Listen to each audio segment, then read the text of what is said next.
unquestioned. So hindi mo na tinatanong, hindi mo na question kung ano yung paninindigan ng isang grupo. Basta nandyan ka, tama man o mali ang kanilang ginagawa, tinatanggap mo na lang, hindi mo na lang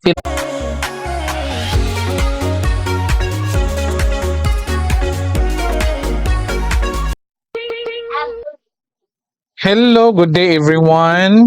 Maligayang pagdating po dito sa ating channel, Psychology and Social Issues. And welcome ulit. Dito na naman tayo para sa ating panibagong Psychology and Social Issues discussion. Ngayon, pag-uusapan po natin, meron tayong panibagong paksa or topic na psychology related. So, discussion muna na tayo. Mag-introduce muna tayo ng topic, psychology topic, bago natin ito i-apply sa mga nangyayari sa ating lipunan. So, ano ang pag-uusapan natin ngayon? Pag-uusapan po natin ay parte ito ng group influence. Ito'y tinatawag na or isa itong uri ng group influence. Ito ay tinatawag na groupthink. Share ko muna yung PowerPoint. So, may dalawang klase po tayo sa group influence. Yung unang klase, yung konti lang ang interaction ng mga miyembro ng grupo or ng grupo. Then meron ding yung pangalawang klase ng group influence ay yung kung saan mas malaki yung interaction ng mga miyembro ng grupo. Okay? So, punta tayo dito sa ating PowerPoint. So, bago natin i-define itong groupthink, define muna natin itong kung ano yung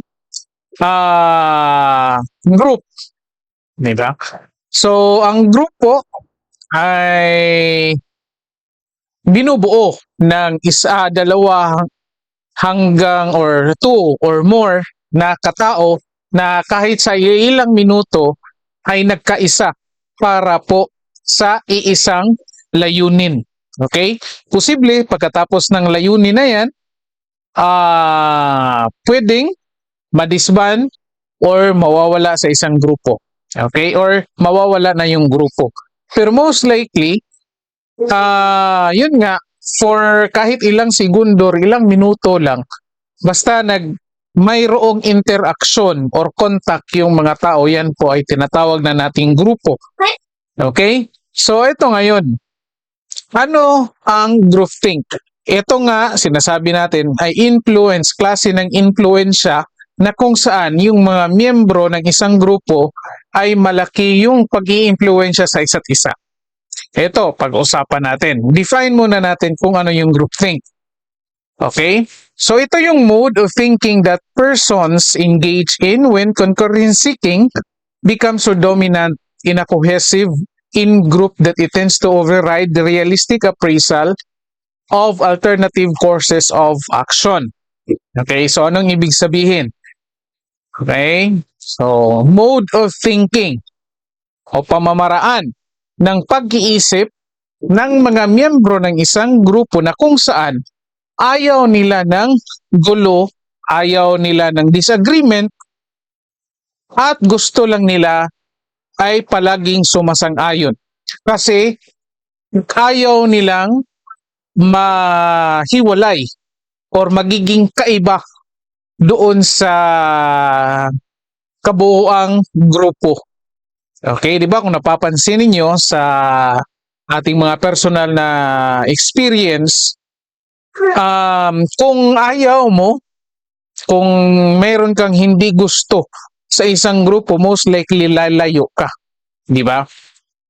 Pero ang groupthink nangyayari kapag ikaw ay or yung mga membro natatakot na magiging or mapalayo or sabihin natin magiging rejected siya sa isang grupo. Kaya kahit ayaw niya, sumasang-ayon na lang siya.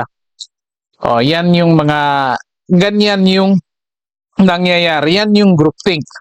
Later, ipipresent ko kung ano yung mga basihan or basihan para or symptoms ng groupthink.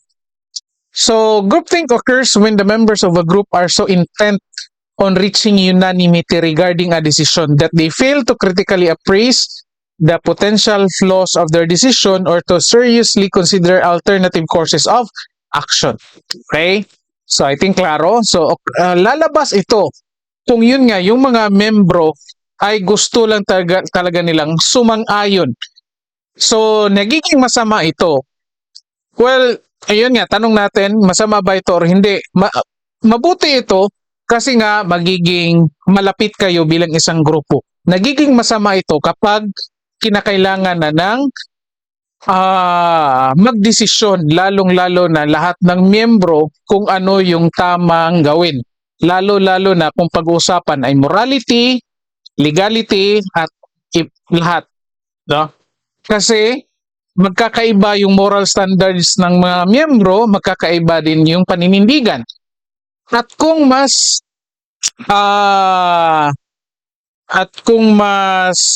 malakas yung desire ng isang tao na gusto niya talaga mabilong doon sa isang grupo kahit ikasasama na ng moral standards niya, yan ay masama. Yun nga, klarong-klarong groupthink na po yan. Okay? So, klaro ito ha. So, kung mayroon kayong mga katanungan, paki-post lang po. At kung mayroon kayong mga suggestions para sa ating mga susunod na topics, paki-comment lang din po. At kung umabot na kayo sa parte ng video na ito, paki-like po and share ng ating video, and then paki-subscribe na rin po sa ating channel. So, proceed tayo dito sa ating symptoms of groupthink. Okay? Or batayan na kung saan na ang groupthink ay nangyayari na. Okay? So, pag-aralan ninyo ito mabuti, intindihin ninyo ito para yung groupthink ay maiwasan. Sabi ko nga, may maganda ito, mayroon din itong masama. Okay? Magiging masama ito kung against na yan sa moral and legal standards ng isang tao. Ito. So, symptoms of groupthink. Unang-una, illusion of invulnerability. So, ibig sabihin, iniisip nyo na hindi kayo tatablan ng kahit na anumang mga gulo, away, disagreement, or kahit na anong mga negative factors na mga posibleng mangyayari sa isang grupo. Yun nga, sinasabi illusion of invulnerability.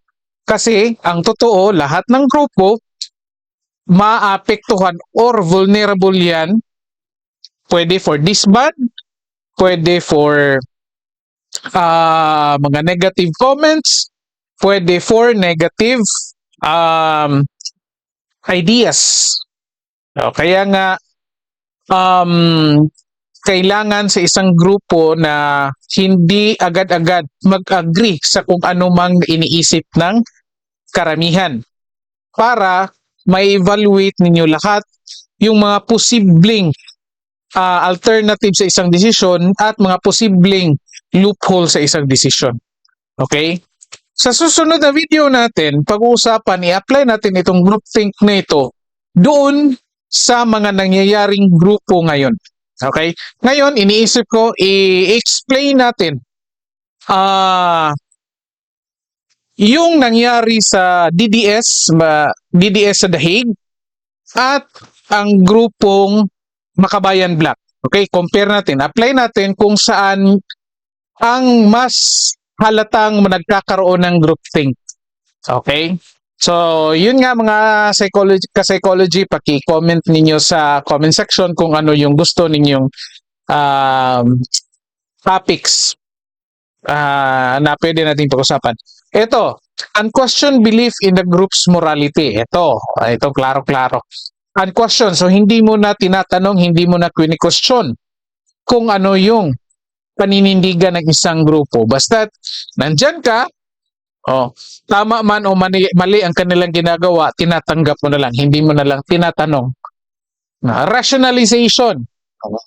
Lahat ginagawa ng palusot. Rationalization. Kahit alam ninyo na mali yung nagawa, ini-explain or hinahanapan ng palusot para lang iisipin ninyo na tama yung ginawa ninyo. Stereotype view of opponent. O stereotype. Anong ibig sabihin?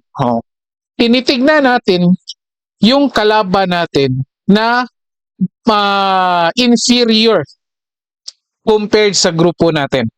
Kapag ganyan yung grupo ninyo, tingin ninyo sa ibang grupo ay inferior, walang skills, walang talent, ano pa, mga bobo, yun, di ba? Yung mga palagi natin mga naririnig sa TV, sa social media, sa mga politiko, most likely, symptoms na po yan ng groupthink.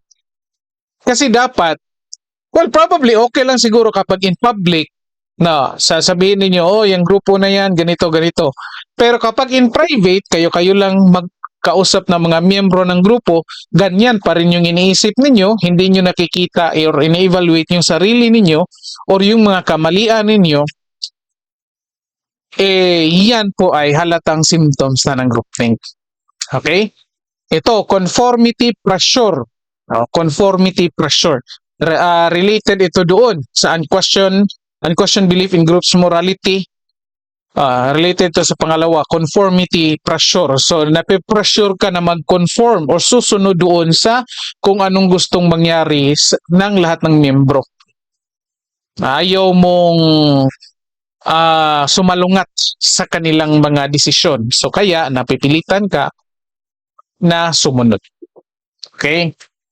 So, self-censorship. Self-censorship, ito, mabigat ito, mga ka-psychology. Anong ibig sabihin? Ang ibig sabihin ay pinagtatakpan ninyo kung meron man kayong mga na-discovering kamalian.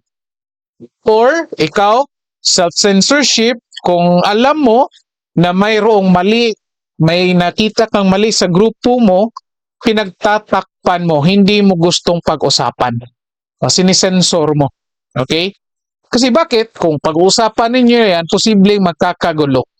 And karamihan ng miyembro ayaw na pag-usapan kasi para iisipin nila or makita ng ibang tao na cohesive sila or matibay yung banding nila. O delikado po yan sa isang grupo. Okay? So, kaya nga, again, sa susunod na video natin, hintayin ninyo, pag-usapan natin, i-evaluate natin kung sinong nagpapakita ng groupthink or symptoms of groupthink sa dalawang grupo na DDS tapos yung Makabayan Black. Okay? So, ito.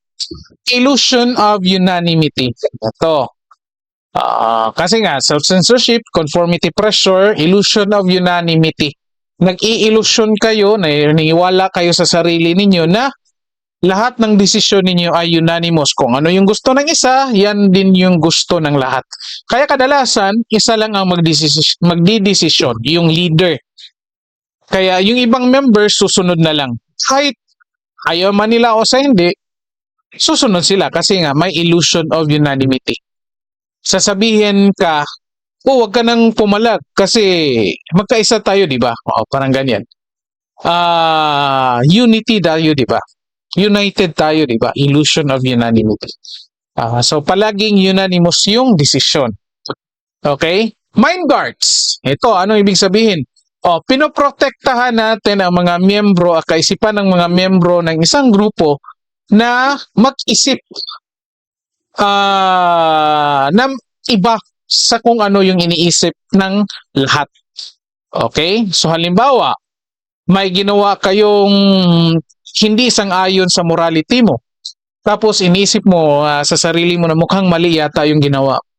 O sasabihan ka ng iba na, wag mo na isipin yan or hindi babaguhin yung paniniwala mo, lahat-lahat. Okay? Pinoprotektahan kaya nga mind guards, pinoprotektahan. Okay? So, Again, ulitin natin bago natin tapusin itong video natin, mga ka-psychology. Pinag-usapan natin yung groupthink, isang klase, isang uri ng group influence na kung saan ang mga membro ay malaki yung impluensya sa isa't isa. At ang groupthink, pwedeng masama, pwede ring hindi. Nagiging masama ito kung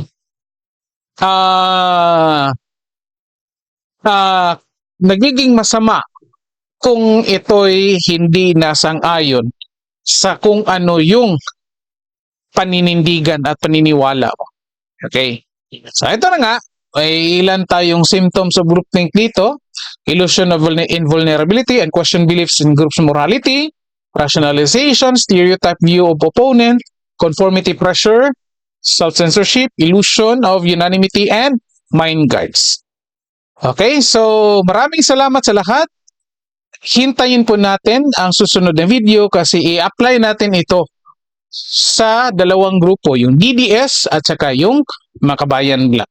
Okay? Kasi nga itong channel natin ay psychology and social issues. Okay? Maraming salamat sa lahat at magkita tayo sa susunod na video.